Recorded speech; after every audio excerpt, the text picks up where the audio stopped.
This screencast is to demonstrate how to set up email notifications that are submitted from a Google form and Google Sheet.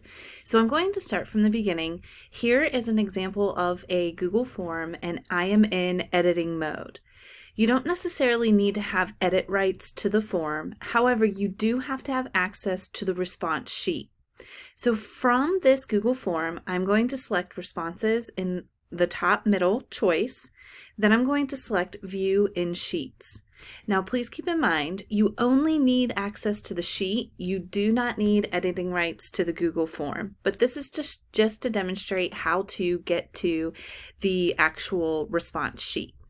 So on the response sheet, you're going to set up an email notification for either when an edit is made to the form or to the spreadsheet, or when a user submits the form. So how to do this, you'll go to Tools in the top menu bar and select Notification Settings. You'll then select Edit Notifications. And from here, you can set up your notification roles.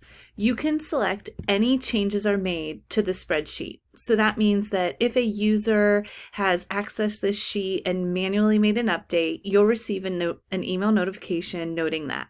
Or you can select when a user submits the form.